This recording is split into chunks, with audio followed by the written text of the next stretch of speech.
નમસ્કાર મિત્રો, સ્વાગત છે તમારું આજના એક નવા વિડીયોમાં। ડિજિટલ ગુજરાત સ્કોલરશિપ 2025-26 માટેનું ફોર્મ જે છે તે ભરવાનું બંધ થઈ ગયું છે। શું હવે ફરીથી આ ફોર્મ ફિલ કરવાનું શરૂ થશે અને શરૂ થાય તો તમારે કઈ રીતે ફોર્મ ફિલ કરવાનું રહેશે એની સંપૂર્ણ ચર્ચા આજના આ વિડીયો કરવાની છે અને એની ડેટ ક્યાં સુધી એક્સટેન્ડ થઈ શકે છે એની પણ ચર્ચા કરવાની છે। તો વિડીયોમાં લાસ્ટ સુધી જરૂરથી બન્યા રહો જેથી તમને આની સંપૂર્ણ ઇન્ફોર્મેશન જે છે તે મળી રહે। અને જો ચેનલ પર નવા હોય તો ચેનલને સબસ્ક્રાઇબ કરી ટેલિગ્રામ ચેનલની લિંક ડિસ્ક્રિપ્શન અને કોમેન્ટની અંદર પિન કરેલી છે, ત્યાંથી જરૂરથી જોઈન કરી લેજો જેથી આવી તમામ માહિતી એક્ઝેક્ટલી તમને મળી રહે। તો હવે શરૂ કરીએ આજનો આ વિડીયો। સૌથી પહેલા તમારે digitalgujarat.government.in પર આવી જવાનું છે। ત્યારબાદ તમને અહીંયા નીચે જેવું સિટીઝન લોગિન રજિસ્ટ્રેશન ઉપર ક્લિક કરશો એટલે તમને બધી માહિતી એ નીચે જોવા મળી જશે। ત્યાં રજિસ્ટર યુઝરનું ઓપ્શન જોવા મળશે, યુઝર મેન્યુઅલ જોવા મળશે કે તમારે કઈ રીતે ફોર્મ ફિલ કરવાનું છે, શું શું અપડેટ છે।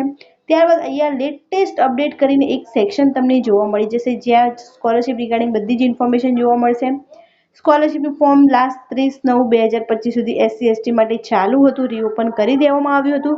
ત્યારબાદ જે છે ઓબીસીના વિદ્યાર્થી મિત્રો માટે એટલે ઈડબ્લ્યુએસના વિદ્યાર્થી મિત્રો માટે પણ 30/9/2025 સુધી આ ફોર્મ ફિલ કરવાનું શરૂ કરેલું હતું, પરંતુ જે છે તે અમુક વિદ્યાર્થી મિત્રોને ફોર્મ ફિલ કરવાનું રહી ગયું છે। તો ચોક્કસપણે જે છે એમના માટે ફોર્મ જે છે તે ફરીથી રીઓપન થવાનું છે અને એસટીના વિદ્યાર્થી મિત્રો માટે પણ લાસ્ટ ડેટ 20/10/2025 છે, ત્યાં સુધી તમે 2024-25ની સ્કોલરશિપ લઈ શકો છો।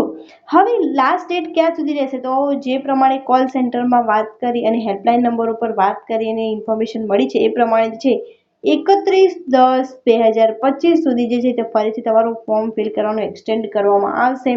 એની ઇન્ફોર્મેશન જ્યારે પણ જે છે તે અહીંયા વેબસાઇટ પર મૂકવામાં આવશે તો એની જાણ ટેલિગ્રામ ચેનલની અંદર કરવામાં આવશે। તો જરૂરથી ટેલિગ્રામ ચેનલને જોઈન કરી લેજો અને તમારા વિદ્યાર્થી મિત્રોને પણ આ વિડીયો શેર કરી દેજો જેથી એમને પણ આની ઇન્ફોર્મેશન મળી રહે। મીન્સ જેમને ફોર્મ ફિલ કરવાનું રહી ગયું છે એમને પણ હજુ એક તક આપવામાં આવશે। Thank you so much for watching.